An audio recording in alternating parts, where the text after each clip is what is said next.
সোফায় বসে মোবাইল চাপতেছি, এমন সময় বাবা এসে আমার হাতে একটি কাগজ ধরিয়ে দিয়ে বলল, ধর এটা, কি এটা? তোর টিসি আর দরকারি কাগজপত্র। মানে কিসের টিসি? তোর আর এই ভার্সিটিতে পড়া হচ্ছে না, ঢাকায় গিয়ে ভর্তি হবে। মানে কি বুঝো এসব? তোমার মাথা ঠিক আছে তো? আমি কেন এই ভার্সিটি থেকে অন্য ভার্সিটিতে ভর্তি হবো? হ্যাঁ, আমার মাথা ঠিক আছে।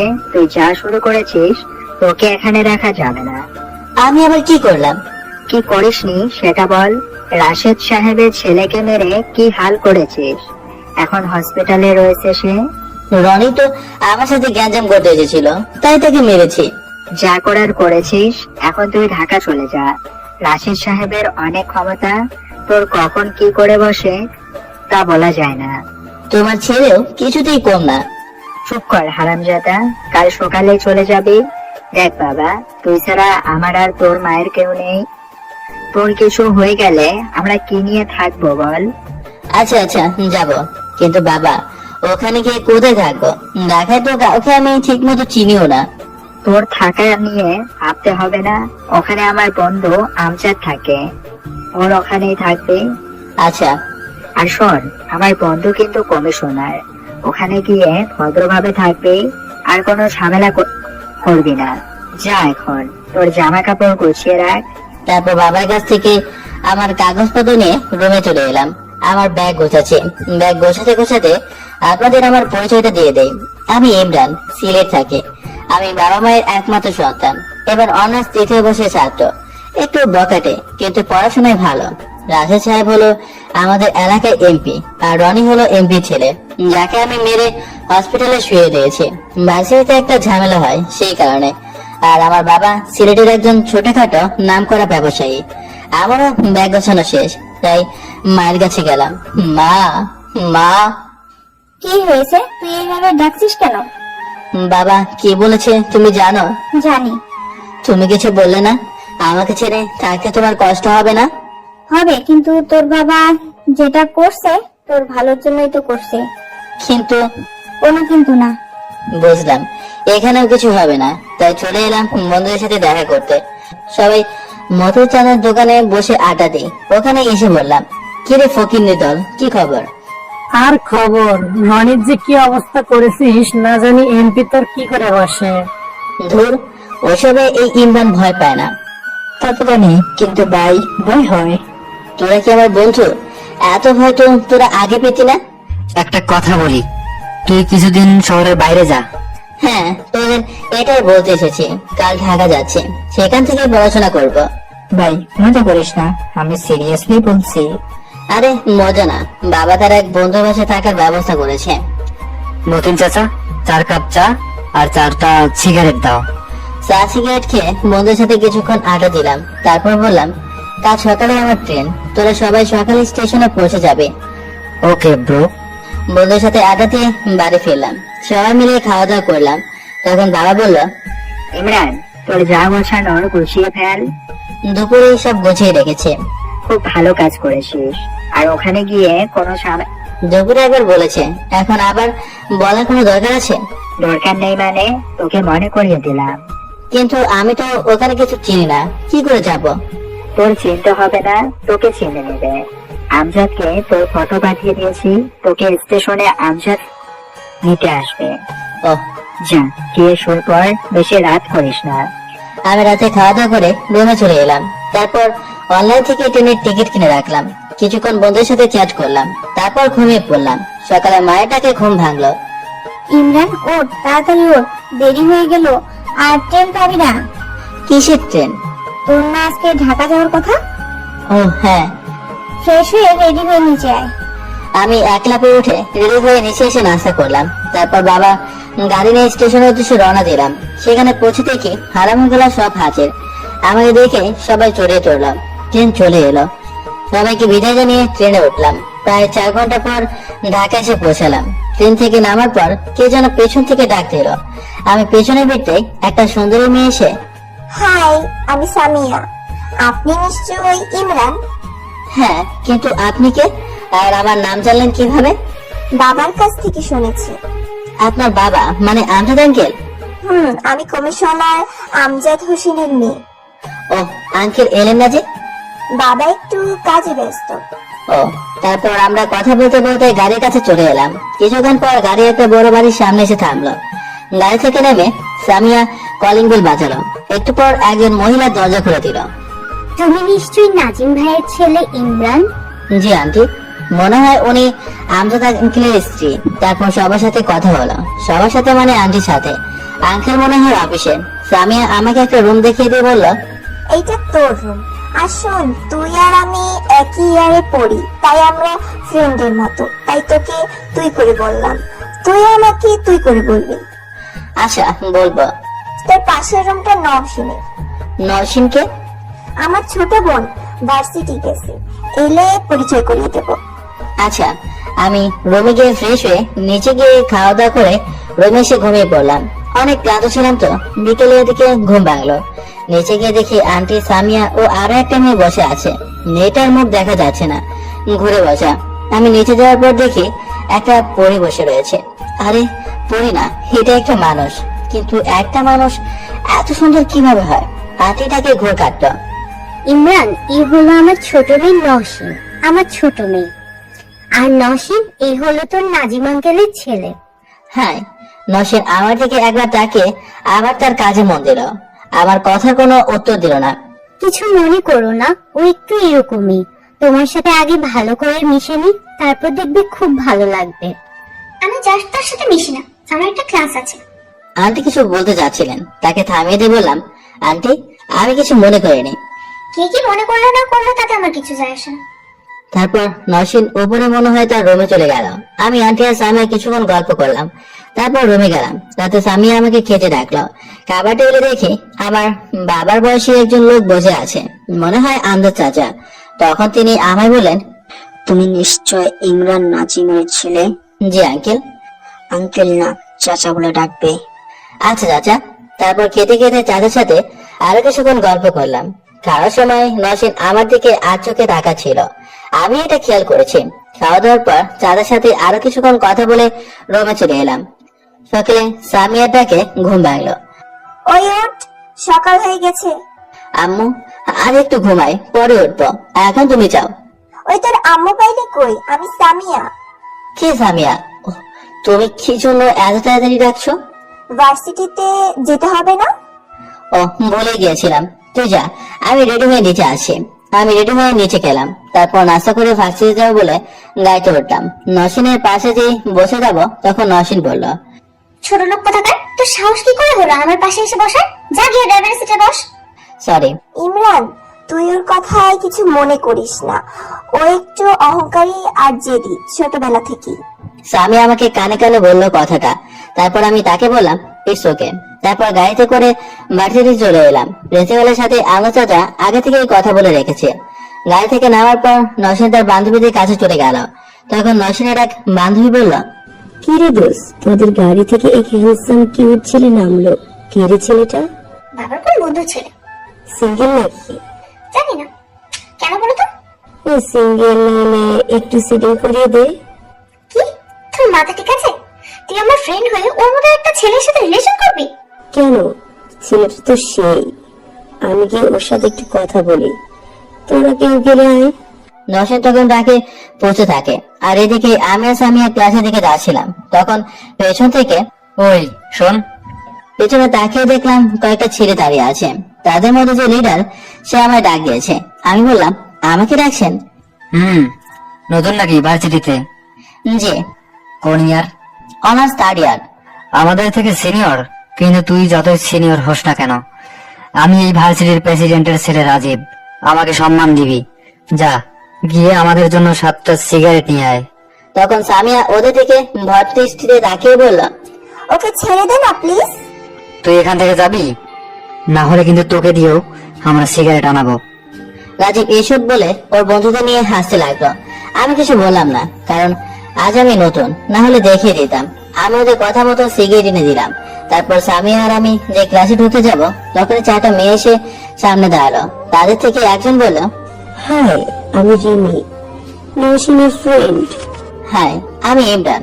তারপর তাদের সাথে কিছুক্ষণ কথা বলে ক্লাসে গেলাম। আমি আর সামিয়া ক্লাস করলাম। প্রথম দিন তাই ভালোভাবে ক্লাস করলাম। একজন নতুন ফ্রেন্ডও হলো, নাম আকাশ, সামিয়ার ফ্রেন্ড, তাই আমারও ফ্রেন্ড হলো। ভার্সিটি শেষে বাড়ি ফিরলাম, সাথে সামিয়া আর নওশিন আছে। বাড়ি গিয়ে ফ্রেশ হয়ে খাওয়া দাওয়া করলাম, তারপর ছাদে গেলাম। ছাদে একটা চিবায় গিয়ে সিগারেট ধরালাম। কিছুক্ষণ টানার পর মনে হলো কে জন্য সাথে আসে, তাই সিগারেট ফেলে দিয়ে তাড়াতাড়ি নিচে নামছিলাম। তখনই কারোর সাথে ধাক্কা খেলাম, সে পড়ে যাচ্ছিল। আমি তার হাত ধরে ফেলি, সাথে সাথে আমাকে ঠাস ঠাস করে দুইটা চট দিল। দেখি নওশিন, এই জন্য কারো উপকার করতে নেই। নওশিন তখন বলা শুরু করলো, ছোট লোক, অসভ্য, তোর সাহস কি করে হয় আমার হাত ধরে? আপনি তো পড়ে যাচ্ছিলেন। গেলে যেতাম, তারপর তুই আমাকে টাচ করলি কেন? সরি, ভুল হয়ে গেছে। আমি নিচে চলে এলাম। মেয়েদের সাথে আমার কি শত্রুতা যে আমার সাথে এমন করে? নিজের এলাকা হতো তাহলে বুঝিয়ে দিতাম। আমি নিচে গেলাম, তখন সামিয়া আমার দিকে সন্দেহ চোখে তাকিয়ে আছে।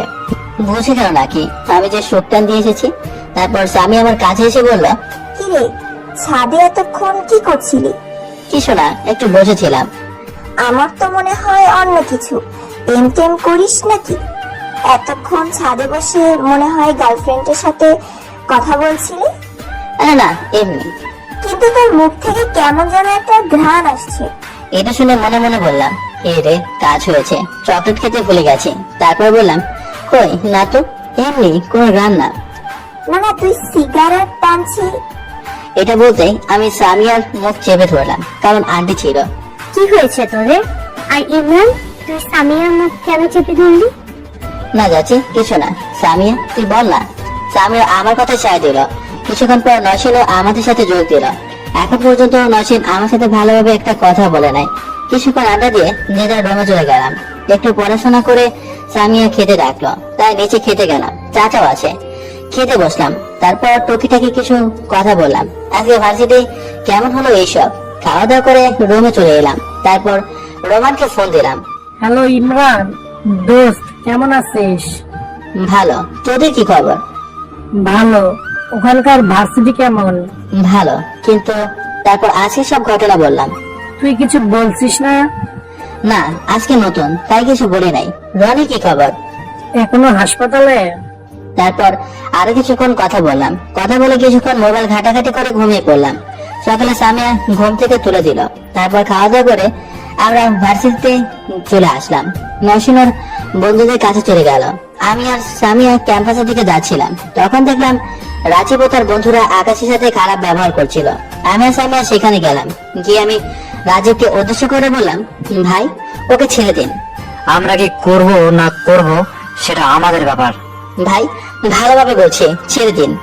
ছাড়বো না। তুই কি করবি? রাজীব আমার কলা ধরে উপরে কথাটা বলল। এমনিতেই মাথায় রাখ, তার উপর আবার কলা ধরা। দিলাম সজোরে এক থাপ্পড়। ভার্সিটির সকল স্টুডেন্টরা জড়ো হয়ে গেল। রাজীবের গাল থেকে রক্ত পড়ছে।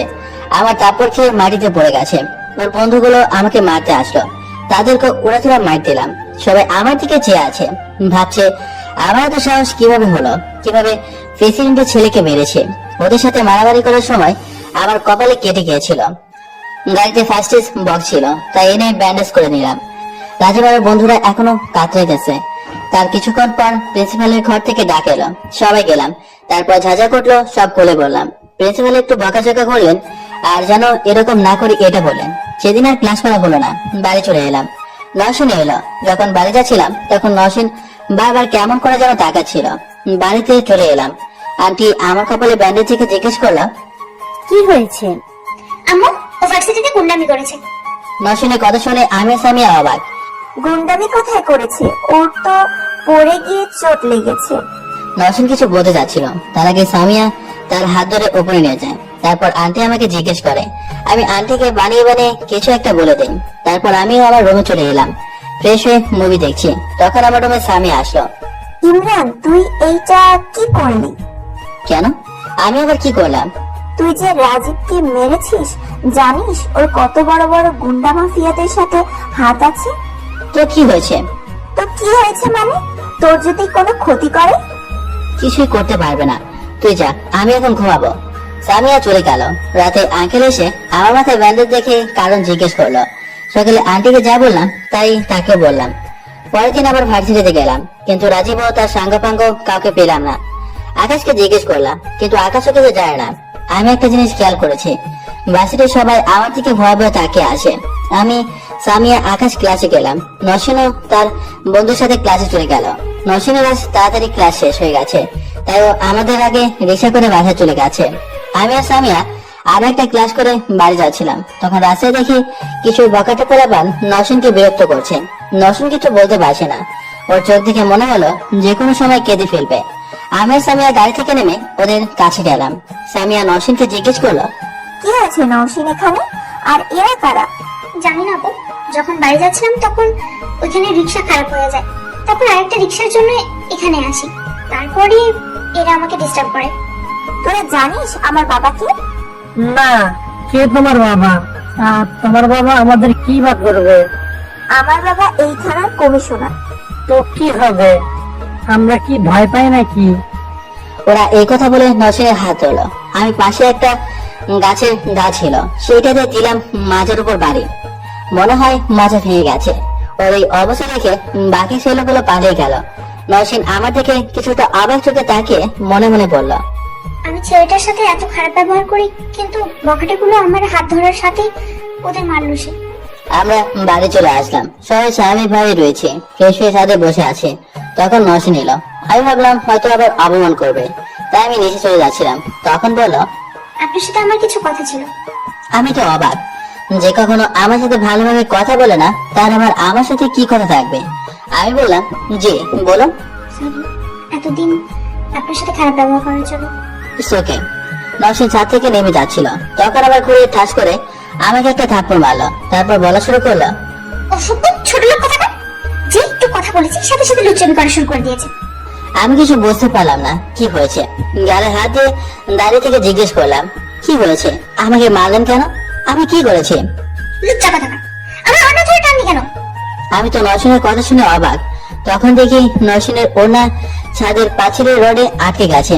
আমি ওড়না ছাড়িয়ে দিয়ে বললাম, আপনার ওড়না ধরে আমি টানিনি, আপনার ওড়না এখানে আটকে গিয়েছিল। সব ছেলে একরকম হয় না, কিন্তু আপনার মতো অহংকারী মেয়েদের কাছে সবাই সমান। আপনার যত অহংকার, আপনার রূপ নেই। আপনি একদিন আপনার এই অহংকার নিয়ে পস্তাবেন। আমি কথাগুলো বলে নিচে চলে আসলাম। তখন দেখলাম নসীনের মুখ অনুশোচনায় কালো হয়ে গেছে। তারপর আমি আকাশকে ফোন দিয়ে পার্কে গেলাম। আজকে খুব মন খারাপ, তাই অনেকক্ষণ পার্কে বসেছিলাম। আকাশের সাথে টুকটাক কথা বলছিলাম। আকাশের কথা শুনে মনে হলো আকাশ সামিয়াকে পছন্দ করে, কিন্তু বন্ধুত্ব নষ্ট হয়ে যাওয়ার ভয়ে কিছু বলতে পারে না। আমি আগেও ক্লাসে বসে খেয়াল করেছিলাম ব্যাপারটা। সামিও আকাশকে ভালোবাসে, কারণ আমার সাথে যেভাবে কথা বলে সেভাবে আকাশের সাথে বলে না। আকাশের সাথে কথা বলার সময় একটু লজ্জা পায়। অনেকবার খেয়াল করেছি। আকাশের সাথে আড্ডা দিয়ে সন্ধ্যা থেকে বাড়িতে ফিরলাম। চাচি রান্না করে, নসীন আর সামিয়া সোফায় বসে টিভি দেখছেন। আমি যাওয়ার পর নসীন অনুশোচনায় নিজের মাথা নিচু করে ফেললো। তখন সামিয়া বলল, এতক্ষণ কোথায় ছিলি? সেই দুপুরে বেরিয়েছিস? আকাশের সাথে পার্কে বসে আড্ডা দিয়েছিলাম। তোর সাথে আকাশও ছিল? আকাশে আমাকে দেখেছিল। কেন কেন? বললো ও নাকি একটা মেয়েকে পছন্দ করে। মেয়েটা কে? নাম কি? মেয়েটা আমাদের ভার্সিটিতেই পড়ে, কিন্তু ও নাম জানি না। দেখলাম সামিয়ার মুখটা কালো হয়ে গেছে। ভেবেছিলাম হয়তো ওর কথাই বলবো। এতক্ষণ ধরে নসীন আমাদের কথা শুনছিল। সামিয়া রুমে চলে গেল। আমি রুমে গিয়ে কিছুক্ষণ বন্ধুর সাথে কথা বলে বই পড়তে বসলাম। বই পড়ছিলাম, তখন আসতে পারি? পেছনে তাকিয়ে দেখি নসীন দরজার কাছে দাঁড়িয়ে আছে। আমি বললাম, আসুন, আপনাদেরই তো বাড়ি, অনুমতি নেওয়ার দরকার নেই। দুপুরের জন্য সরি, আমি বুঝতে পারিনি, প্লিজ ক্ষমা করে দেন। ইটস ওকে, ক্ষমা চাইতে হবে না। না, আপনি আমাকে ক্ষমা করে দিন, নাহলে আমি শান্তি পাবো না। আচ্ছা, ক্ষমা করে দিলাম, কিন্তু এখন এই সময় এখানে কেন? না, মা আপনাকে খেতে ডাকছিল। ওকে, আপনি যান, আমি আসছি। না, আপনি আমার সাথেই যাবেন। এই বলে নসীন জোর করে আমার হাত ধরে টেনে নিয়ে যেতে লাগলো। যখন সিঁড়ি দিয়ে নামছিল তখন সামিয়া হা করে তাকিয়েছিল। হয়তো ভাবছে যে নসীন আমাকে সহ্য করতে পারে না, সে আমাকে হাত ধরে টেনে নিয়ে যাচ্ছে। আমাকে নিয়ে একটা চেয়ারে বসালো। তার পাশের চেয়ারে নসীন বসলো। সামিয়া এসব দেখে তো মিষ্টি মিষ্টি হাসে, আর আমি তো পুরাই টাসকে। এই মেয়ের একদিনের ভেতর কি হলো? আমি এইসব ভাবছি আর খাচ্ছি। মাঝে মাঝে খেয়াল করছি নসীন আচোকে আমার দিকে তাকাচ্ছে। এদিকে সামিয়া এসব ভালো মতোই খেয়াল করছে আর মুখ চেপে হাসে। খাওয়া দাওয়া করে রুমে চলে এলাম। তারপর কিছুক্ষণ কাজ করে ঘুমিয়ে পড়লাম। সকালে ঘুম থেকে উঠে ফ্রেশ হয়ে নাস্তা করতে বসলাম। আমার পাশের চেয়ারে নসীন বসলো। নাস্তা করে আমি আর সামিয়া গাড়ির কাছে গেলাম আর নসীন রুমে গেল ওর একটা জরুরি নোট আনতে। তখন সামিয়া বলল, কিরে দোস্ত, কাহিনী কি? কিসের কাহিনী? এমন ভাব করছে যেন বুঝে না কিছু। সত্যি আমি কিছু বুঝতেছি না। কেন নওশিন কাল তোকে হাত ধরে টেনে নিয়ে আসলো, আবার তোর পাশের চেয়ারে বসলো, আজকেও সেম ব্যাপার কি? হ্যাঁ, ব্যাপার কি হবে? কাল শুধু আমাকে খেতে ডেকেছিল, ব্যাস, আর কিছু না। আমি সব খেয়াল করেছি। তুই তলে তলে টেম্পু চালাও। আমাদের কথা বলতে বলতে নসীন চলে এলো। আমি ড্রাইভারের কাছে বসতে গেলাম। তখন নসীন বলল, চাচা আপনাকে যেতে হবে না। চাচা না গেলে আমরা ভার্সিটিতে যাব কি করে? কেন? আমি ড্রাইভ করবো। তারপর নসীন ড্রাইভারের সিটে বসলো, আমি পেছনে বসলাম, কারণ সামনে বসলে আবার থাপ্পড় মারে। নসীনের পাশে সামিয়া বসতে গেল। তখন নসীন বলল, এই আপু কি করছিস? কেন, কি হয়েছে? আমি তো এখানে বসলাম। না তুই পিছনে যা, সামনে ইমরান বসবে। আমি তো নসীনের কথা শুনে পুরাই টাসকে বলে কে মেয়ে। তারপর সামিয়া একটা মুচকি হাসি দিয়ে নেমে গেল আর আমি সামনে গিয়ে বসলাম। তখন সামিয়া আমাকে একটা খোঁচা দিয়ে চোখ মারলো। কিছুক্ষণ পর ভার্সিটি চলে এলাম।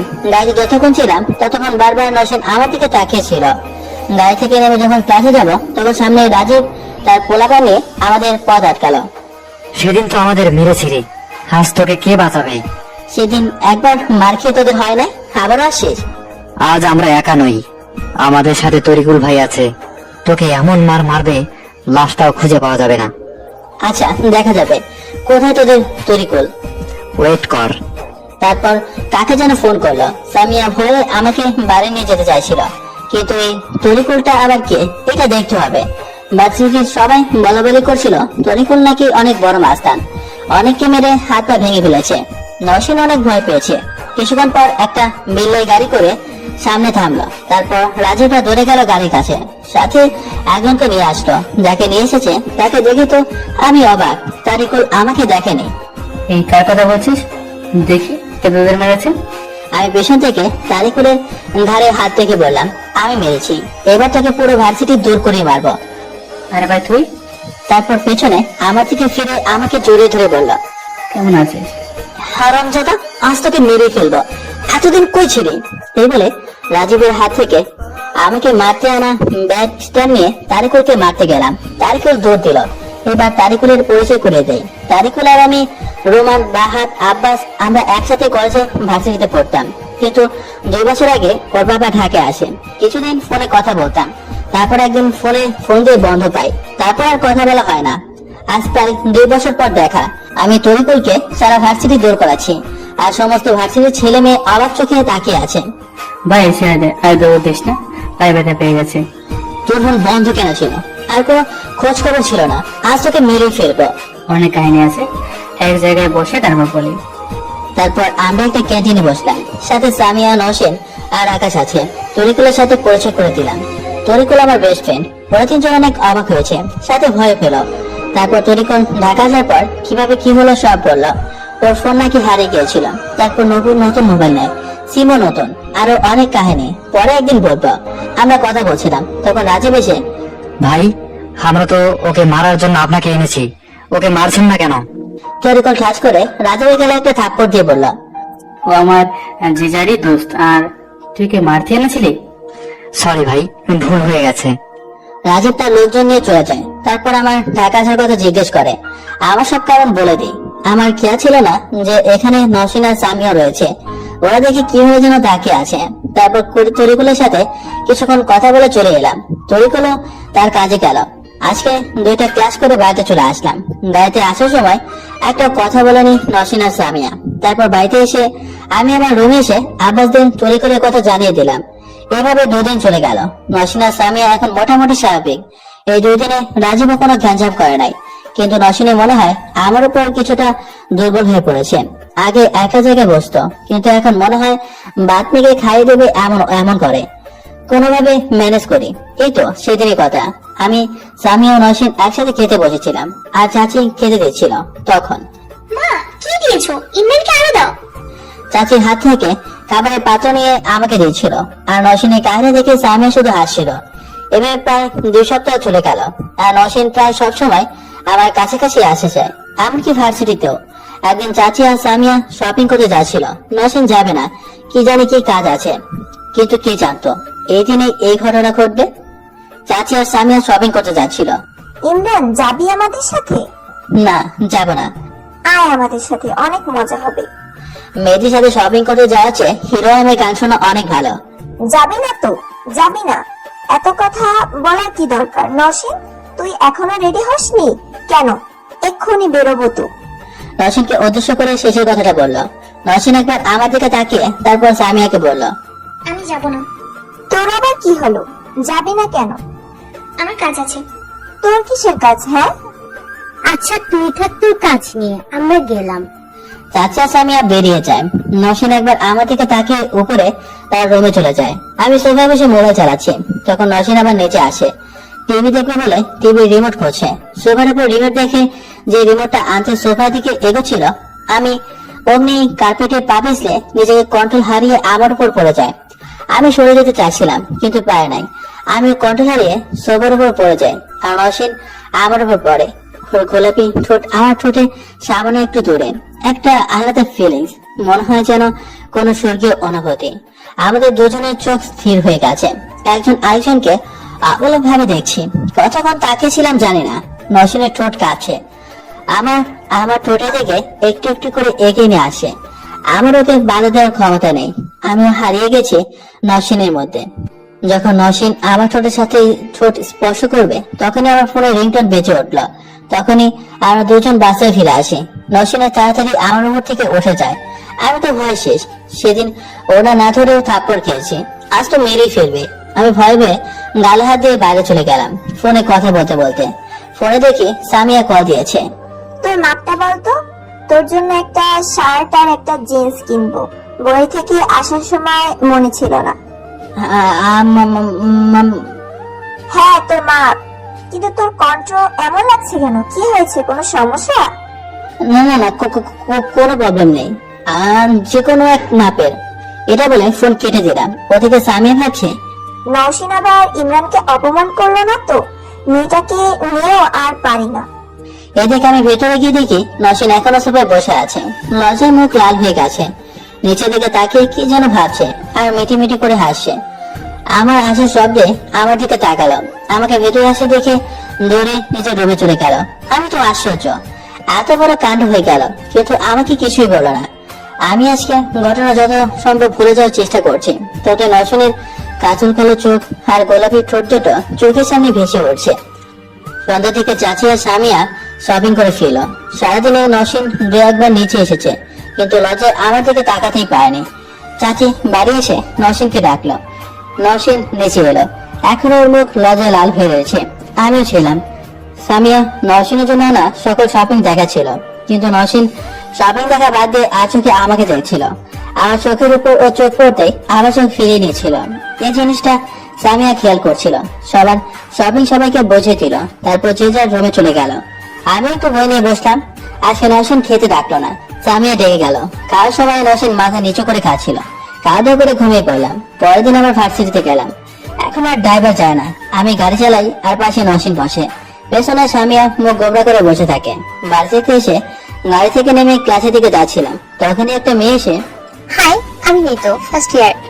মেয়েটি আমার দিকে হাত বাড়িয়ে দিল। আমিও হাত বাড়িয়ে বললাম, আমি ইমরান, অনার্স থার্ড ইয়ার। আপনাকে একটা কথা বলার ছিল, যদি কিছু মনে না করেন। না, মনে করে কি আছে, বলতে পারেন। মানে আপনাকে আমার খুব ভালো লাগে, মানে পছন্দ করি। কিন্তু কিভাবে? আপনাকে তো এই প্রথম দেখছি। আমি আপনাকে সেই প্রথম দিন থেকে করে দুইটা পড়লো। আরে আমার গালে না, নিথু নামের মেয়েটার গালে।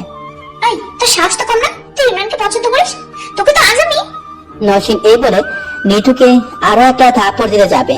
আমি নসীনকে আটকাই, কারণ দুইটা দিয়েছে। এতে এই ফর্সা গাল লাল হয়ে গেছে। আরে কি করছেন? ও তো ব্যথা পাবে। তুই চুপ কর, তোকে পরে দেখছি। অন্য মেয়ের সাথে কথা বলবা? আমি নিতুকে ইশারা করে চলে যেতে বললাম। নিতু চলে যেতে লাগলো। এই মেয়ে, তোকে যদি আর ইমরানের আশেপাশে দেখি, তোকে আমি খুন করে ফেলবো। তারপর আমার দিকে তাকিয়ে, মেয়েদের সাথে কথা বলতে খুব ভালো লাগে, তাই না? না মানে নিতু তো কথা বলতে এসেছিল। বাহ, মেয়েটার নামও জানা দেখছি। না, এখন বললো। আর তুই ওর হাত ধরলি আমি ধরে নাই, ও নিজেই ধরেছে। ধরেছিল যখন তুই মানা করলি না কেন? না মানে? তোকে যদি আর কোনো মেয়ের সাথে কথা বলতে বা তাকাতে দেখেছি না, তাহলে তোর কপালে শনি আছে। তারপর আগে হন হন করে গাড়ি নিয়ে বাড়ি চলে গেল। আমি পেছন থেকে অনেকবার ডেকেছি, কিন্তু শুনেই নাই। আমারও আর কোনো উপায় না দেখে রিক্সা নিয়ে বাজার চলে এলাম। আজও ক্লাস করা হলো না। বাড়ি আসার সময় কি রে, কি বুঝলি? মানে কি বুঝবো? কি বুঝবি মানে? তোকে নওশিন ভালোবাসে এইটা? ও আমাকে ভালোবাসে এইটা তুই এত শিওর কিভাবে? কারণ একটা মেয়ে তার সবকিছু ভাগ দিতে পারবে, কিন্তু ভালোবাসা না, বুঝলি বুদ্ধু? কিন্তু নসেন যে আমাকে ভালোবাসে কোনোদিন তো বলে নাই। মেয়েরা সব কথা বলে না, বুঝে নিতে হয়। কথা বলতে বলতে বাড়ি চলে এলাম। কলিং বেল বাজতেই চাচি দরজা খুলে দিল। চাচি আমাদের দেখে জিজ্ঞেস করলো, কি রে, তোরা এখন এলি? কিছুক্ষণ আগে নওশিন এলো, দেখে মনে হলো অনেক রেগে আছে। কিছু কি হয়েছে ভার্সিটিতে? না চাচি, ওর বান্ধবীদের সাথে একটু ঝগড়া হয়েছে তাই। ও, এই ব্যাপার। সেই ভার্সিটি থেকে এসে ঘরে দরজা বন্ধ করেছে তো করেছে, খুলছে না। তোরা গিয়ে দেখ তো একটু।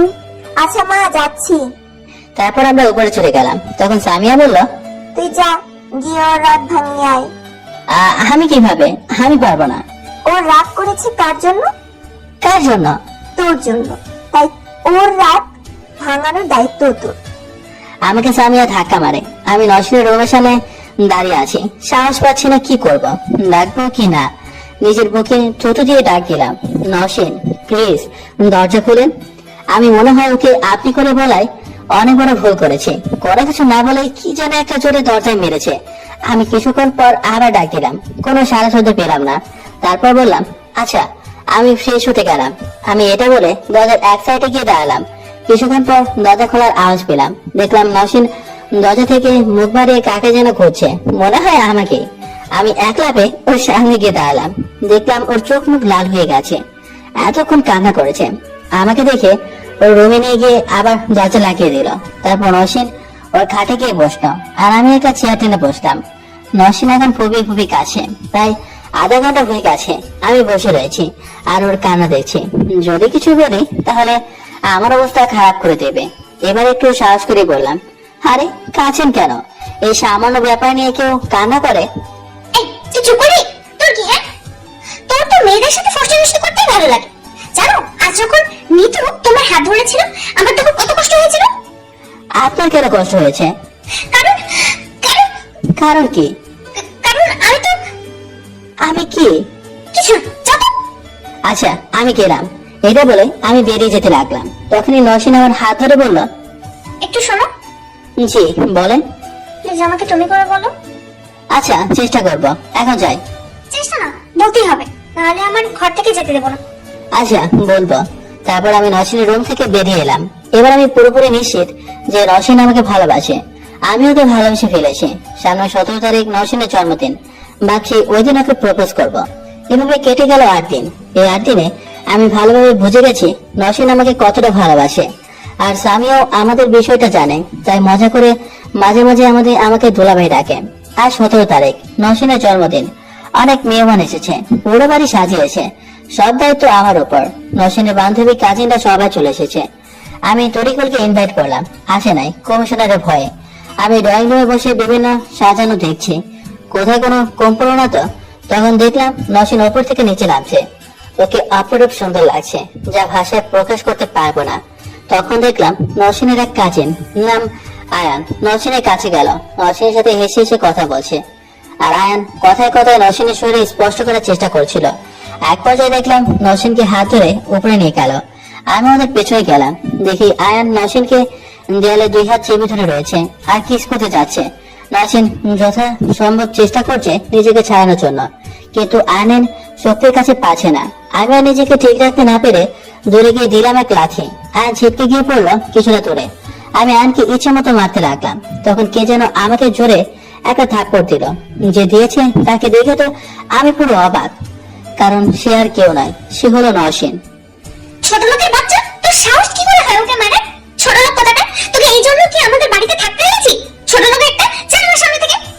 আমি নসিনের এই আচরণে কিছু বলার ভাষা হারিয়ে ফেলেছি। এর মধ্যে সামিয়া নসিনের কিছু বান্ধবীরা এখানে এসেছে। আমি কিছু বললাম না, মাথা নিচু করে চলে এলাম নিজের রুমে।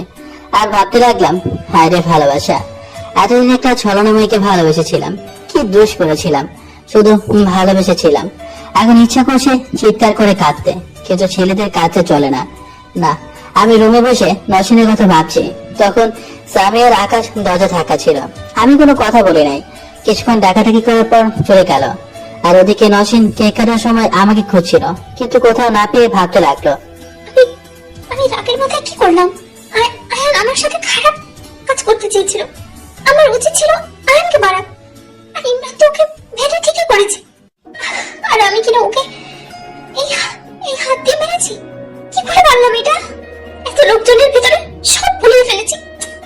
ফাইনাল রাগ আমি ইমরানের উপরে নিয়েছি। উফ, ইমরান তো এখন আমাকে ভুল বুঝবে। এসব নসিন ভাবছে আর ভিড়ের মাঝে আমাকে খুঁজছে। তারপর নসিন কেক কেটে সবাইকে আর না দাঁড়িয়ে রেখে দৌড়ে আমার রুমে চলে যায়। সবাই ওর এই কান্না দেখে অবাক। নসিন রুমে গিয়ে কান্না করতে থাকে, চিৎকার করে এক পর্যায়ে কান্না করতে করতে ঘুমিয়ে পড়ে। আমিও কখনো ঘুমিয়ে পড়ি মনেই নাই। সকালে ঘুম থেকে উঠে দেখি অনেক বেলা হয়ে গেছে, মনে হয় ডেকেছিল, কিন্তু আমি শুনিনি। আমি ফ্রেশ হয়ে নিচে এলাম, দেখি নসিনের কাজিন আর আয়ানও আছে। দেখলাম আয়ান আমার দিকে তাকাচ্ছে আর শয়তানি হাসি দিচ্ছে। বুঝলাম কাল রাতের ঘটনার জন্য। নিচে গেলাম, চাচা জিজ্ঞেস করলো, কাল কেক কাটার সময় কোথায় ছিলি? চাচা, কাল একটু শরীর খারাপ লাগছিল, তাই রুমে গিয়ে রেস্ট নিচ্ছিলাম। ডাক্তার দেখেছিস? না। চল নাস্তা করে আমার সাথে ডাক্তারের কাছে যাবি। আরে চাচা, লাগবে না, এখন ঠিক আছে। সত্যি তো? জি চাচা। চাচা আমার সাথে কিছুক্ষণ কথা বলে চলে গেলেন অফিসে। এতক্ষণ নিচে ছিলাম, কিন্তু কোথাও নসিনকে দেখতে পেলাম না। আমার বেহায়া মনটা শুধু নসিনকে খুঁজতেছে। তারপর সেখান থেকে ছাদে চলে গেলাম। ছাদে বসে সিগারেট খাচ্ছি, তখন কে যেন পেছন থেকে আমার কাঁধে হাত রাখলো। পেছনে দেখি নসিন। ওকে দেখে কাল রাতের ঘটনা আবার মনে পড়ে গেল। এক ঝটকায় ওর হাত ছাড়ে নিলাম, সাথে সাথে আমাকে ওর সর্বশক্তি দিয়ে জড়িয়ে ধরলো আর বলতে লাগলো, আমাকে মাফ করে দাও, আমি ভুল করে তোমাকে মেরেছি। আমার তখন মাথা ঠিক ছিল না। আমাকে ছাড়ো। প্লিজ প্লিজ আমাকে মাফ করে দাও, আমি তোমাকে ভালোবাসি, প্লিজ। ভালোবাসা? একটা তাচ্ছিলের হাসি দিয়ে বললাম, যদি তুমি অভিনয়টা বা সিনেমা না করতে তাহলে অনেক বড় অ্যাওয়ার্ড পেতে। আফসোস আমার কাছে কোনো অ্যাওয়ার্ড নেই, শুধু ভালোবাসা ছিল, সেটাও আর নেই। আমি নরসিংকে জোর করে ছাড়িয়ে চলে এলাম। আর নরসিং ছাদে বসে কাঁদছিল। কাঁদো, তাতে আমার কি? কাল সারা রাত ধরে কাঁদার কারণে নরসিংয়ের চোখ ফুলে গেছে, লাল হয়ে গেছে, একটা বিকৃত চেহারা। আমিও নিচে চলে এলাম। আমি আসার পর আর দেখলাম ছাদে দিয়ে গেল। প্রায় 5 মিনিট পর আবার নিচে এলো, কিন্তু দুই গালে হাত দিয়ে রয়েছে। হানের গালে হাত দেখে তার কাজিন রাজিয়া বলল, কি রে, তুই মুখে হাত দিয়ে আছিস কেন? না, এমনি।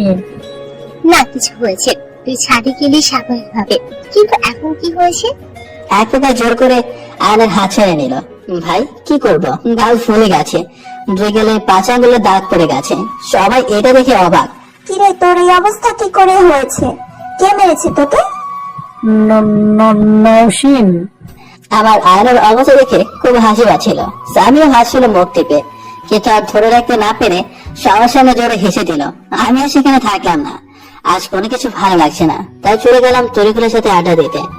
আর ওদিকে নসিন নিচে নেমে আমাকে খুঁজছিল, কোথায় দেখতে না পেয়ে আমাকে ফোন দিয়েছিল, কিন্তু আমি রিসিভ করি নাই। তারপর ফোন সাইলেন্ট করে রেখে দিয়েছিলাম। সারাদিন আমি তরিকুলের সাথে ছিলাম। দুপুরে একটা রেস্টুরেন্টে গিয়ে খেলাম, সন্ধ্যা থেকে বাসায় ফিরলাম। কলিং বেল বাজালাম, তখন চাচি দরজা খুললো। কি ব্যাপার, এতক্ষণ কোথায় ছিলে আর আমাদের ফোন কেন ধরিস নাই? আসলে চাচি ফোনটা সাইলেন্ট করা ছিল। দেখ, তোকে কতবার ফোন দিয়েছি। ফোন বের করে দেখি 173টা মিস কল। আন্টি দিয়েছে 10টা আর ফারিয়া 25টা, বাকিগুলো নসিন দিয়েছে। সরি আন্টি, পুরোনো এক বন্ধুর সাথে দেখা হয়েছিল, তার সাথে আড্ডা দিতে দেরি হয়ে গেছে। আচ্ছা যা। আমি আমার রুমে যাচ্ছিলাম, তখন নসিন আমার হাত ধরে হাতে টান মেরে নিয়ে যায় ওর রুমে, গিয়ে দরজা বন্ধ করে দেয়। তারপরে সে আমাকে জড়িয়ে ধরে বলে, এতক্ষণ কোথায় ছিলে? এতবার ফোন দিয়েছি, ফোন ধরে নাই কেন? ছাড়ো আমাকে, আমি কারো ফোন রিসিভ করার দায় নিয়ে বসি নাই। ছাড়ো, আমার কাজ আছে। তুমি এখন আমাকে মাফ করতে পারো না? প্লিজ আমাকে মাফ করে দাও, আমি তোমাকে আর কোনোদিন আঘাত করবো না, কখনো কষ্ট দেবো না। বাহ, আপনি খুব ভালো নিখুঁত অভিনয় করতে পারেন। কিন্তু তোমার এই অভিনয়ের কারণে আমি নিজেকে তো আর কষ্ট দিতে পারবো না।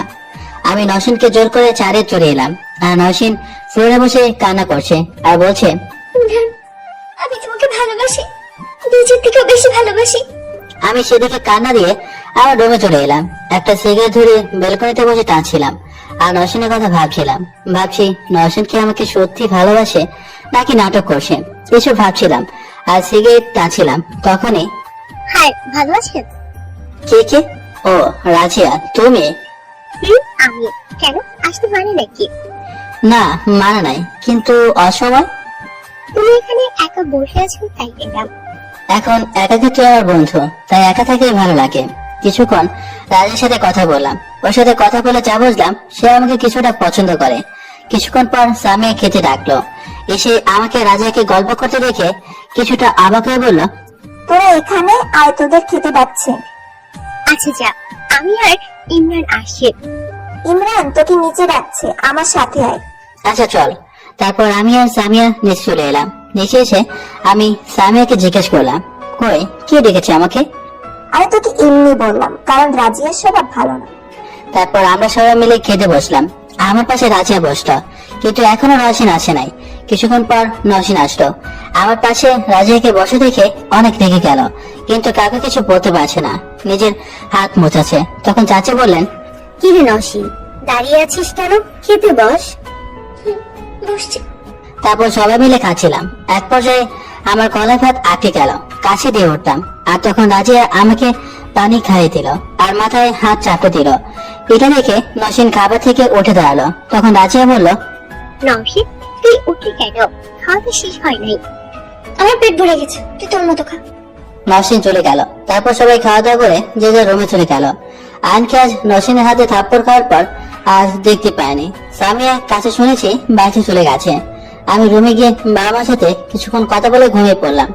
সকালে ঘুম থেকে উঠে শেষে ভার্সিটির জন্য বের হলাম। নসীন ড্রাইভারকে আমাদের সাথে আনতে মানা করেছিল, কিন্তু আমি জোর করে নিয়ে এসেছি। নসীনকে দেখলাম একটু কষ্ট পেয়েছেন। তারপর আমরা ভার্সিটিতে আসলাম। রাজীব এখন আমার সাথে খারাপ কিছু করে নাই, এমনকি অন্য ছেলে মেয়েদের সাথেও না। নসীন ওর বন্ধুদের কাছে চলে গেল, আর আমি আর সামিয়া ক্যান্টিনে গেলাম। গিয়ে দেখি আকাশ রয়েছে। আমাকে থেকে আকাশ বলল, ভাই, তোর সাথে একটু কথা আছে। কি কথা বল? এখানে না, একটু ওদিকে চল। কেন? আমার সামনে বললে সমস্যা কি? সমস্যা আছে, একটা জরুরি কথা। যা বল, দরকার নেই তোর কথা শোনার। আকাশ আমাকে এক সাইডে নিয়ে বলল, ভাই, আমি না সামিয়াকে অনেকদিন থেকে পছন্দ করি, কিন্তু বলতে পারছি না, ফ্রেন্ডশিপ নষ্ট হয়ে যাওয়ার ভয়ে। তুই একটু হেল্প কর না। তুই গিয়ে প্রপোজ করে দে। কিন্তু ভাই, ও যদি কোনো রিয়াক্ট করে? আরে না, সামিয়াও তোকে পছন্দ করে। সত্যি পছন্দ করে? তাহলে প্রপোজ করে আসি। তারপর আকাশকে সামিয়াকে প্রপোজ করলো কলম দিয়ে। আমি দূর থেকে দেখলাম সামিয়া কি জানি বললো, তারপর জড়িয়ে ধরলো আকাশকে। তারপর আমি ওদের কাছে গেলাম। এটা একটা ভার্সিটি, রোমান্স অন্য কোথাও করলো। এখন আমার টিট কই? কিসের ট্রিট? তোমাদের যে সেটিং করে দিলাম তার টিট। আচ্ছা পরে দেবো। আমি আর আকাশ একটু ঘুরতে গেলাম। ওরা দুজন চলে গেল ঘুরতে। আমি আর নসীন সব ক্লাস শেষ করে বাড়ি আসলাম। বাড়িতে আসার সময় নসীন এক প্রকার জোর করে আমাকে পেছনে ওর পাশে বসায়। আমি আর না করি নাই। বাড়িতে গিয়ে দেখি রাজিয়া সোফায় বসে টিভি দেখছে। আমাকে দেখে সোফা থেকে উঠে এসে আমার হাত ধরে পড়লো। আরে ইমরান, এসেছো? তোমার জন্য অপেক্ষা করছিলাম। আমি আস্তে করে ওর হাত সরিয়ে বললাম, কি কথা বলবে?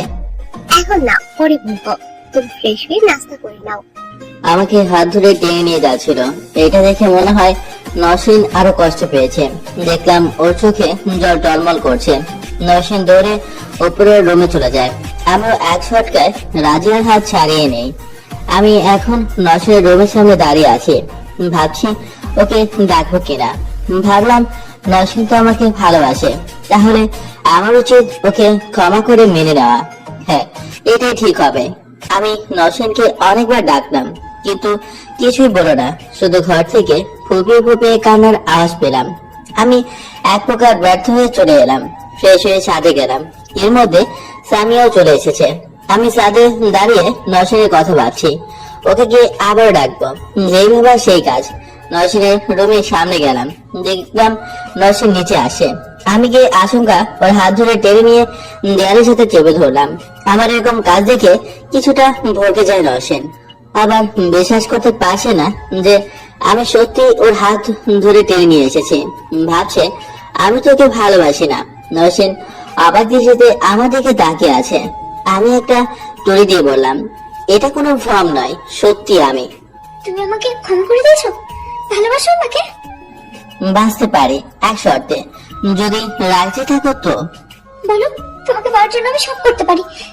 কি শর্ত? সব মানবো। প্রথমত, এইরকম টাইট ফিটিং শর্টস ড্রেস পরা যাবে না। বাড়িতে ভালো পোশাক পরবে আর সবসময় ওড়না রাখবে। অন্য তো আমি পড়ি। কিন্তু সবসময় পরো না, সবসময় পরতে হবে। বাইরে গেলে বোরকা আর হিজাব পরতে হবে।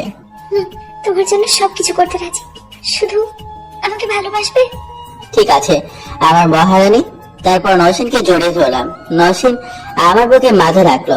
দেখলাম কান্না করছে। কি হয়েছে, কাঁদছো কেন? কাঁদবো না? জানো আমি কতটা কষ্ট পেয়েছি এই কয়েকদিন। আমি কি কম কষ্ট পেয়েছি? কথা দাও আর কোনোদিন কষ্ট দেবে না। আচ্ছা কথা দিলাম, আমার প্রেয়সীকে আর কোনোদিনও কষ্ট পেতে দেব না। আবার বুকে জড়িয়ে নিলাম। কতক্ষণ ছিলাম জানি না, হঠাৎ সামিয়া ডেকে আমাদের চেতনা ফিরল।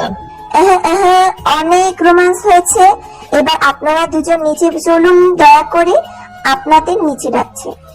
তুই যা আপু, আমি একটু পরে আসছি। না, তোদের আমার সাথে যাওয়া লাগবে, চলো। তুই যাবি নাকি আকাশ আর তোর কথা চাচিকে বলবো? আমাকে ব্ল্যাকমেল করছিস? যা ভাগ, যাওয়া লাগবে না, আমি যাই। পরে আম্মু যখন জানতে চাইবে তখন এতটাই বলবো যে তার মেয়ে প্রেম করছে। আরে না না আপু, আসছি তো। তারপর আমরা তিনজন নিচে আসি। চাচি আমাদের চা নাস্তা দেয়। রাজিয়া আমার পাশে বসে চেয়েছিল, কিন্তু তার আগে নওশিন বসে পড়ে। রাজিয়া মন খারাপ করে অন্য পাশে বসে। তারপর আমরা চা নাস্তা করে যে যার কাজে লেগে যাই। রাজিয়া মেহমান, তাই বসে বসে টিভি দেখছে। আমি, নওশিন, সামিয়া যে যার রুমে গিয়ে পড়তে বসলাম। আমি পড়তেছি, তখন নওশিন এলো আমার রুমে। তুমি এখানে কেন? কেন আসতে পারি না? আসতে পারো, কিন্তু পড়াশোনা বাদ দিয়ে কেন এসেছো? দেখতে না আমার বাবুটা কি করে। দেখা হয়েছে, এবার গিয়ে পড়তে বসো। যেতে পারি, কিন্তু একটা জিনিস লাগবে। দাঁড়া আমি নিচ্ছি। আমার মাথা জুড়ে টেনে নিয়ে গেল ওর ঠোঁটের কাছে, তারপর মিলিয়ে দিল আমার ঠোঁট ওর ঠোঁটে। আমি ছাড়ানোর চেষ্টা করলাম, কিন্তু আমার চেষ্টা বৃথা গেল। আর উপায় না পেয়ে আমিও নওশিনকে শক্ত করে ধরলাম। প্রায় 5 মিনিট পর ছেড়ে দিলাম। দুজনেই হাওয়াচ্ছি। লজ্জায় নওশিন আমার দিকে তাকাতে পারছে না। তারপর নওশিন আমাকে ধাক্কা মেরে দৌড়ে চলে যায়। আমি ফার্স্ট টাইম কারো ঠোঁটের ছোঁয়া পেলাম। এরপর কিছুক্ষণ পড়াশোনা করে নিচে গেলাম ডিনার করতে।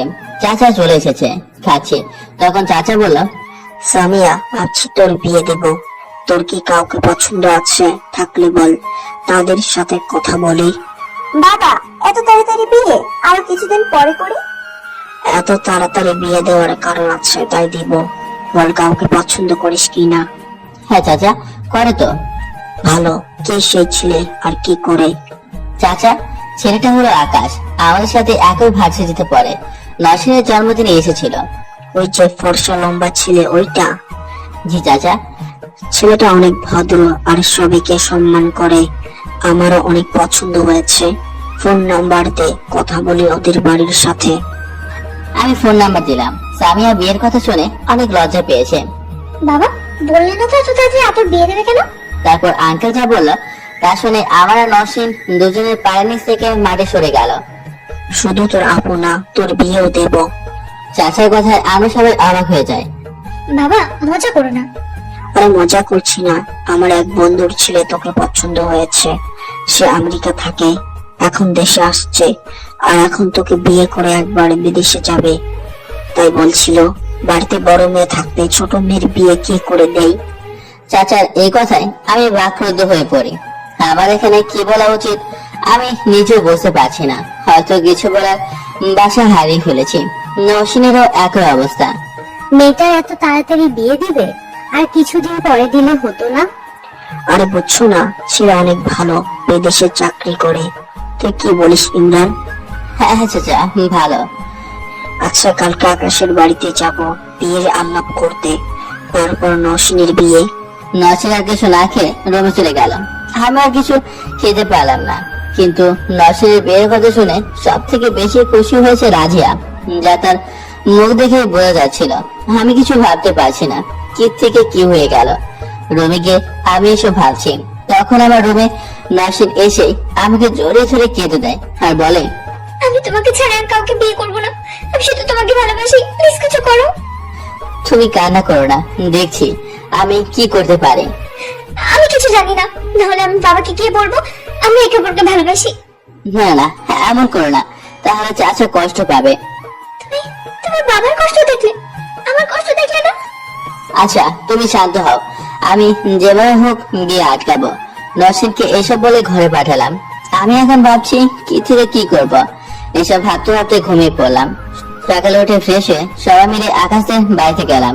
সামের বিয়ে আর মাত্র 3 দিন পর, তার 7 দিন পর নসিনের বিয়ে।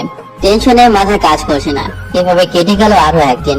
বাড়ি সুন্দর করে সাজানো হয়েছে, অনেক মেহমানও আসছে। আমার বাবা মাও আসার কথা, কিন্তু নসিন মুখ ভার করে রেখেছে। আমি ঠিক বুঝতে পারছি ওর কতটা কষ্ট হচ্ছে। একটু পরে একটা লোক আর ছেলে আসলো। তারা দুজন চাচার কাছে গেল, কিছুক্ষণ কথা বললো, তারপর আমাকে ডাকলো, আমাকে তাদের সাথে পরিচয় করে দিবে বলে। এই হলো আমাদের নাজিমের ছেলে ইমরান। ও, এই নাজিমের ছেলে। তোমার বাবা মা কেমন আছে? জি আঙ্কেল, ভালো। তখন চাচা এসে বলেন, আর এই হলো তোর মোকলেস আঙ্কেল। আমি তোর বাবার মোকলেস খুব ভালো বন্ধু ছিলাম। আর এই হলো মোকলেসের ছেলে জিশান। এর সাথে নসিনের বিয়ে দেব। হ্যাঁ, আমি জিসান। মনে মনে ভাবলাম হারাম চাচা একটু আগেই আমার নাম শুনেছে, আর এখন এমন ভাব দেখাচ্ছে মনে হচ্ছে অনেক আগে থেকে জানেন। তারপর আমি বললাম, হ্যাঁ তুমি কি করে জানলে? ইমরান, রাইট? আমি ছোটবেলা থেকে ইন্টেলিজেন্ট। আমার সাথে থাকো, তুমি হবে। তারপর জিসানের সাথে কিছু কথা বললাম। আমার জিসানকে দেখে মনে হচ্ছে বলো চলো টাইপের। কিছুক্ষণ পর আমার বাবা এলো।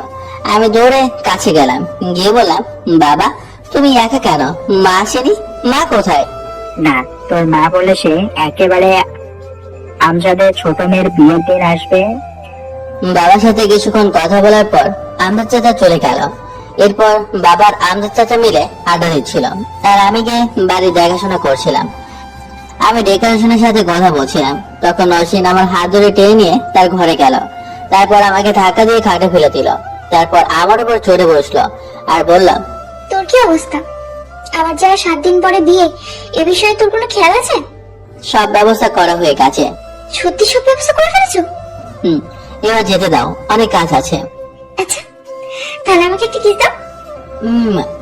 নসিনের কথা শুনে একটা চুমু দিয়ে চলে এলাম। সত্যি মেয়েটা আমাকে অনেক ভালোবাসে। আমি নসিনের ঘর থেকে যাচ্ছিলাম, তখন শুনতে পেলাম, বাবা, আমাদের বন্ধুত্ব নষ্ট করিস না। পেছনে তাকিয়ে দেখি বাবা এই কথাটা আমাকে বলল। কি বাবা, কিসের বন্ধুত্ব নষ্ট করব? তোমার কথা কিছুই বুঝতে পারছি না। আমি এখানে এসে সব শুনেছি। দেখ বাবা, আমি চাই না আমাদের বন্ধুত্বটা নষ্ট হোক। বাবা, আমি নসিনকে ভালোবাসি, আর নসিন আমাকে ভালোবাসে। আমজাদ খুব ভালো মানুষ, আমাকে খুব ভালোবাসে। আর আমার এক কথায় তার বাড়িতে তোকে থাকতে দিয়েছে। তোকে কিন্তু অনেক বিশ্বাস করে, একেবারে নিজের ছেলের মতো। এখন বাকিটা তোর হাতে। শুধু আমজাদের সামনে আমার মাথাটা হ্যাট করে দিস না। বাবা আমার হাত জড়িয়ে ধরে কথাগুলো বলল। তারপর বাবা সেখান থেকে চলে যায়। আমি বাবার কথা শুনে ভাবতে লাগলাম, বাবা তো ঠিকই বলেছে। আমার চাচা তো আমাকে নিজের ছেলের মতোই ভালোবাসে। আমি কি করে তার পিঠে ছুরি মেরে তার মেয়েকে বিয়ে করি? আমার প্ল্যান ছিল সামিয়ার বিয়ের দিন মানে কাল নসিনকে নিয়ে পালাবো, কিন্তু তার করবো না। আমি চাই না আমার জন্য বাবা চাচার বন্ধুত্বটা নষ্ট হোক। হয়তো আমি নসিনকে অন্য কারোর সাথে মেনে নিতে পারবো না, কিন্তু বুকে পাথর বেঁধে মেনে নিতে হবে, কারণ একটাই জীবন। তার সামিয়ার বিয়ে, আজকে সবাই শপিং করতে গিয়েছে, নসিন যায় নাই। এইভাবে কেটে গেল আরো একদিন। আজকে সামিয়ার বিয়ে। আমি নিজেকে ব্যস্ত রাখছি বিভিন্ন কাজে। শুনেছি ব্যস্ততা মানুষকে দুঃখ কষ্ট বলতে সাহায্য করে, কিন্তু কোথায় কি? সবসময় আমার মুখের সামনে নসিনের মায়াবী চেহারা ভেসে উঠছে। নসিন আমার সাথে সারাদিন অনেকবার কথা বলতে চেয়েছে, কিন্তু আমি ইগনোর করেছি। হয়তো কিছুটা কষ্ট পেয়েছে। দেখতে দেখতে সামিয়ার বিয়ে হয়ে গেল। আর 7 দিন পর নওশিনের বিয়ে। সামিয়ার আকাশ রয়ে গেল, কারণ একেবারে নওশিনের বিয়ের পর সামিয়া শ্বশুর বাড়ি যাবে। অনেক মেহমান রয়ে গেছে। বিয়ে বাড়ি কাজে সবাই ক্লান্ত হয়ে ঘুমিয়ে পড়লো, শুধু দুজন বাদে, আর তারা হলো আমি আর নওশিন। আমার চোখে ঘুম নেই, নওশিন অন্য কারো হয়ে যাবে, আর নওশিনের চোখে ঘুম নেই টেনশনে। বড়ি থেকে ঘুমিয়ে পড়লাম। সকালে উঠে দেখি সবাই নিচে আলোচনা করছে। নওশিনকে দেখলাম, কিন্তু ওকে দেখে বোঝা যাচ্ছিল ওর মন খারাপ।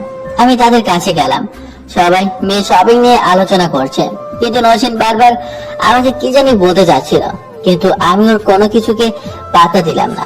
সবাই মিলে শপিং করতে বের হলো, আমাকে জোর করে নিল। আমি যেতে চাচ্ছিলাম না। তারপর গাড়ি চলতে লাগলো তার আপন গতিতে। আমি, নওশিন, সামিয়া, আকাশ, রাজিয়া আর নওশিনের কিছু কাজিন এক গাড়িতে, আর বাকিরা অন্য গাড়িতে। গাড়িতে যাওয়ার সময় অনেকবার নওশিন আমার সাথে কথা বলতে চেয়েছে, কিন্তু আমি তাকে ইগনোর করি। তখন নওশিনের চোখে জল টলমল করছিল, করুণ দৃষ্টিতে আমার দিকে তাকিয়েছিল। সেদিন অনেক শপিং করে রাতে বাড়ি ফিরলাম। আমি সোজা ছাদে চলে গেলাম। ছাদে গিয়ে সিগারেট টানছি, তখন পেছন থেকে তুমি আমার সাথে এমন করছো কেন? কে? হো, কি করেছি তোমার সাথে? আমাকে ইগনোর করো কেন? এই 2 দিন আমার সাথে একেবারেই কথা বলো নাই, জানো আমার কত কষ্ট হয়েছে? ভুলে যাও। মানে কি বলছো? বলছি যে আমাকে ভুলে যাও, আর তোমার বাবার ঠিক করা ছেলেকে বিয়ে করো। তোমার মাথা ঠিক আছে তো? তোমাকে ভুলে যেতে কেন বলছো? আমি তোমাকে ভালোবাসি, তোমাকে ছাড়া আর কাউকে বিয়ে করবো না। দেখো, জেদ করো না। আমি চাই না আমাদের জন্য আমাদের বাবাদের বন্ধুত্বটা নষ্ট হোক। তার চেয়ে ভালো তুমি আমাকে ভুলে যাও। তুমি শুধু বন্ধুত্ব দেখলে আমাদের ভালোবাসার কি হবে? তুমি জিসানকে বিয়ে করো। জিসান তোমাকে আমার চেয়ে বেশি সুখে রাখবে আর ভালোবাসবে। আমি কি তোমাকে ছাড়া অন্য কাউকে ভালোবাসতে পারবো? আমার কোনো কথা বলতে চাই না, তুমি আমাকে ভুলে যাও। এটা তোমার আর আমার দুজনের জন্য ভালো হবে। আমি আমি তোমাকে ভুলে গেলে তুমি আমাকে ভুলতে পারবে? আমি কোনো কথা না বলে নিচের দিকে তাকিয়ে রইলাম, আর চোখ দিয়ে অনবরত জল পড়তে লাগলো। জানি পারবে না, কারণ তুমি আমাকে ভালোবাসো। আমি তোমাকে ভালোবাসি না। আমার আমার চোখের দিকে তাকিয়ে বলো। নওশিনের এই মায়াবী চোখের দিকে তাকিয়ে মিথ্যা বলার সাহস আমার নেই। তাহলে ওই চোখের দিকে তাকিয়ে কিভাবে আমি ভালোবাসি না বলবো? আমি আর সেখানে দাঁড়িয়ে না থেকে নিচে চলে যেতে লাগলাম। তখন নওশিন বলে উঠলো, কি হলো বলে যাও, এখন কেন পালিয়ে যাচ্ছ? কি হলো? নওশিন কান্না করতে লাগলো। আমি স্বাভাবিকভাবে নিচে চলে এলাম। তারপর রুমে গিয়ে শাওয়ার ছেড়ে দিয়ে কান্না করতে লাগলাম। আমার এই কান্না হয়তো কেউ শুনবে না, কিন্তু মনের ভেতরে চাপা কষ্টগুলো পেরিয়ে যাবে। অনেকের পরে নিচে গেলাম, গিয়ে দেখি সবাইকে কি শপিং করেছে তা দেখছিল। একটু পরে নওশিন এলো, চোখগুলো ফুলে লাল হয়ে গেছে। এটা দেখে চাচি জিজ্ঞেস করলো, কি হয়েছে তোর চোখের এই অবস্থা কেন? চোখে ময়লা পড়েছিল, তাই চোখের এই অবস্থা। নওশিন বারবার তার মায়াবী দৃষ্টি দিয়ে আমার দিকে তাকাচ্ছিল। আমি সেখান থেকে উঠে যাই। বাবা ভালো করে আমার আর নওশিনের কষ্ট বুঝতে পারছিল। এভাবে কেটে গেল 7 দিন। আজ নওশিনের বিয়ে। এই 7 দিনে প্রায় সবসময় নওশিন আমার সাথে কথা বলতে চেয়েছিল, কিন্তু আমি তাকে কাজের বাহানা ইগনোর করেছি। সকল মেহমান চলে এসেছে। সামিয়াকে দেখে বোঝা যাচ্ছে নওশিনের এই বিয়েতে খুশি না। আমি বিয়ের সকল কাজ ছেড়ে ছাদে বসে সিগারেট খাচ্ছি, আর মোবাইলে নওশিন আর আমার তোলা কিছু ছবি দেখছি। তখনই বিয়ে সাজে নওশিন এলো। একটা অনুরোধ রাখবে শেষবারের মতো? বলো। আমাকে আমাকে একবার তোমার বুকে জড়িয়ে নেবে? আর হয়তো বলবো না, প্লিজ। আমি আর নিজেকে সামলাতে না পেরে নওশিনকে শেষবারের মতো জড়িয়ে ধরলাম আমার বুকে। নওশিন আমাকে এমন ভাবে ধরেছে, মনে হয় যেন আমাকে আর ছাড়বেই না। ছাড়লে হয়তো পালিয়ে যাবো। এক পর্যায়ে নওশিন কোনো সারা শব্দ করছে না। দেখলাম আমাকে আগে চেয়ে অনেক হালকা ভাবে জড়িয়ে ধরেছে। আমি নওশিনকে আবার বুক থেকে উঠালাম। নওশিনের গা থেকে ছিনছিন করে রক্ত পড়ছে। এটা দেখে আমার পাঞ্জারে বের হয়ে আসছিল। নওশিনের হাতে একটা সাদা কাগজ দেখলাম, আগে খেয়াল করে নেই, মনে হয় চিঠি। কাগজটা খুলে দেখলাম কিছু একটা লেখা আছে। আমি পড়া শুরু করলাম। প্রিয়, তোমাকে নিজের থেকেও বেশি ভালোবাসি। জানি তুমি আমাকে ভালোবাসো। এই 7 দিন তোমার অবহেলা আমাকে কতটা কষ্ট দিয়েছে তোমাকে বোঝাতে পারবো না। তুমি বলেছিলে আমাকে ভুলে যেতে, কিন্তু বলতে পারিনি। চেষ্টা করেছি তোমাকে ভুলে যাওয়ার, কিন্তু আমার বেহায়া মনটা বারবার তোমাকেই ভালোবাসি বলছিল। আমি তোমাকে ভালোবাসি, যখন ভালোবেসে তোমাকে পাবো না তাহলে এই জীবন রেখে কি লাভ? আত্মহত্যা মহাপাপ, জেনেও নিজেকে শেষ করে দিলাম। ভালো থেকো প্রিয়। ইতি, তোমার নওশিন। আমি নওশিনের লেখায় চিঠিটা বলে চিৎকার করে কাঁদতে লাগলাম। আমার চিৎকার শুনে নিচে থেকে সবাই দৌড়ে এলো। নওশিনকে আমার কোলে এভাবে দেখে সবাই আটকে উঠলো। চাচি তো দেখে ওখানেই জ্ঞান হারায়। চাচা কান্না করতে করতে বসে পড়ে। আর আমি আমার কথা তো নাই বা বললাম। আকাশ হসপিটালে ফোন দিয়ে অ্যাম্বুলেন্স আনায়। তারপর নওশিনকে নিয়ে হসপিটালে যাই। হসপিটালে যাওয়ার পর ডক্টর নওশিনকে ইমার্জেন্সিতে নিয়ে যায়। আমি, আকাশ, চাচা আর বাবা সেখানে ছিলাম। তখন চাচা এসে আমার কাছে হাত দিয়ে বলল, ইমরান, আমার কাছ থেকে কিছু লুকাবি না। নওশিনের সাথে তোর কি সম্পর্ক? আর কি হয়েছে যে নওশিন এত বড় একটা কাজ করতে চেয়েছিল? আমি কোনো কথা বললাম না, মাথাটা নিচে দিয়ে বসে রইলাম। তখন বাবা এসে বললেন, আমি বলছি, তুই কি বলবি? সবকিছুর জন্য দায়ী আমি। আমার জন্য আজ নওশিন মামুনের এই অবস্থা। মানে তুই এসব কি বলছিস? আমি তো কিছু বুঝতে পারছি না, সবকিছু খুলে করে বল। তারপর বাবা চাচাকে সব খুলে বললো। তখন চাচা এসে আমার গালে ঠাস করে একটা থাপ্পড় মেরে বলল, এত বড় হয়ে গেছিস হ্যাঁ, শুধুমাত্র আমাদের বন্ধুত্ব রক্ষার জন্য তোদের ভালোবাসার কবর দিলি। একবার আমাকে বলতি তোদের দুইজনের জীবনের চেয়ে কি আমার বন্ধুত্ব বড়? চাচি, সামিয়া এরা আসতে চেয়েছিল। মায়ের আজকে আসার কথা ছিল, বাবা ফোন দিয়ে না করে দিয়েছে। একটু পরে ডাক্তার বের হয়ে আসলো। সবাই তার কাছে গেলাম। চাচা বলল, ডক্টর, আমার মেয়ে কি ঠিক আছে তো? ওর কিছু হয়নি তো? না, নওশিনের কিছু হবে না। ডাক্তার অবশ্যই আমার উপর অভিমান করেছে। প্লিজ ডাক্তার, ওকে ঠিক করে দিন। ওকে ছাড়া আমি বাঁচতে পারবো না। দেখুন, আপনারা শান্ত হন। রোগীর শরীরে অনেক বিষ পাওয়া গেছে, আমরা বিষ বের করে দিয়েছি। এখন রোগী জ্ঞান ফেরার না পর্যন্ত কিছু বলতে পারছি না। একটু পরে রোগীকে কেবিনে দেওয়া হবে, তখন দেখবেন। আর জ্ঞান না ফেরা পর্যন্ত কেবিনে কেউ ঢুকবেন না। এটা বলে ডাক্তার চলে যায়। কিছুক্ষণ পর সামিয়া আর চাচি আসে। রাত 2:30টার দিকে নার্স এসে খবর দেয় নওশিনের জ্ঞান ফিরেছে। তারপর ডাক্তারকে ডাকে। আমরা সবাই বাইরে থাকি।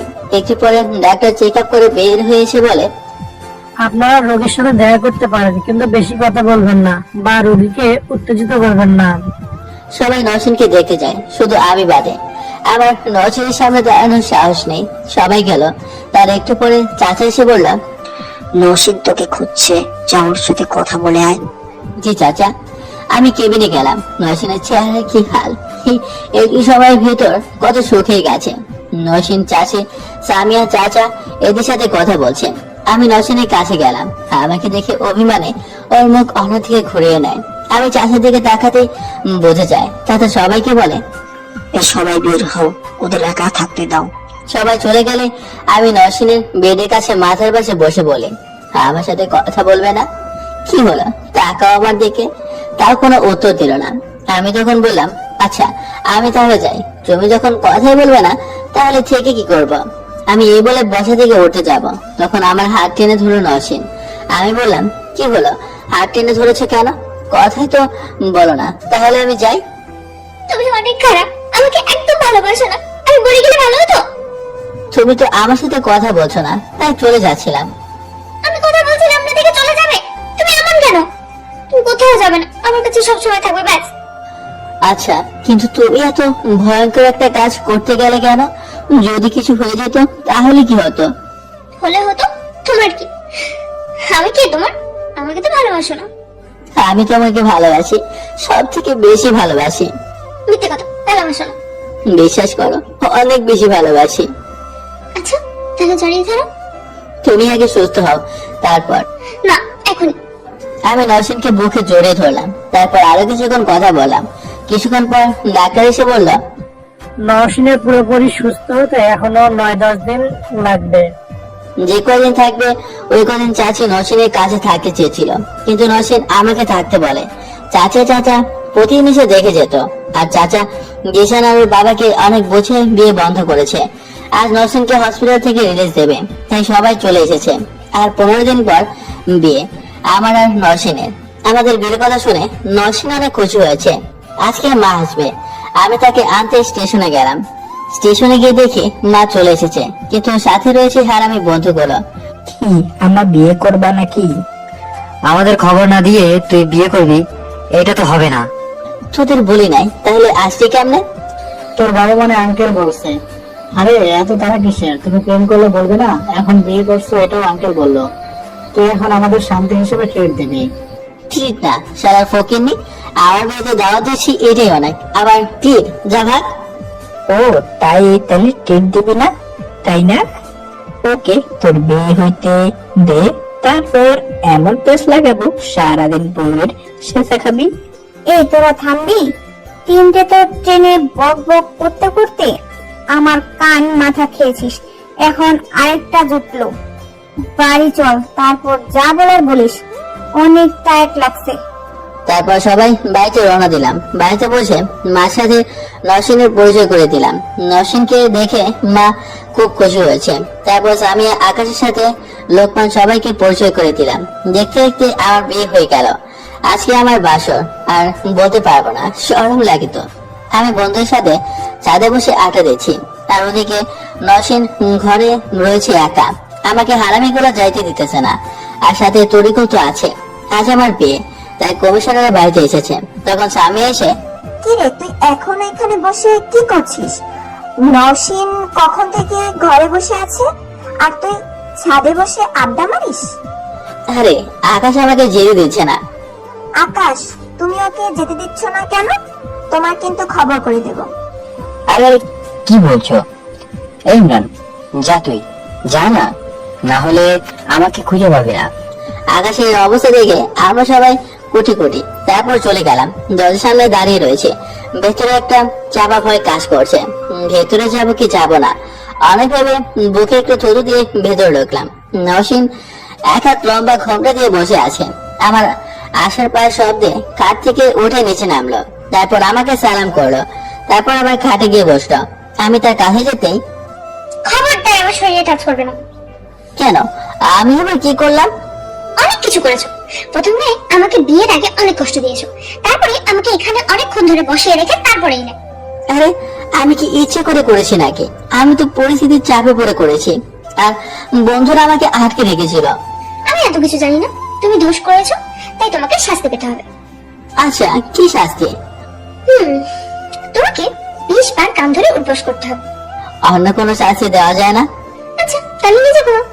না না, আগেটাই ঠিক আছে। 10 বার করলে হবে না? তাহলে 30 বার। না না, এখনই করছি। তারপর উঠবার শুরু করে দিলাম। এরকম করে 7 বার করলাম। হাফিজ আর অভিনয় করলাম। এটা দেখে নরসিংহের মায়া হলো। এমনিতেই 100 বার করতে পারি, স্কুলের অভিজ্ঞতা আছে। তারপর আমি নরসিংহের কাছে গেলাম।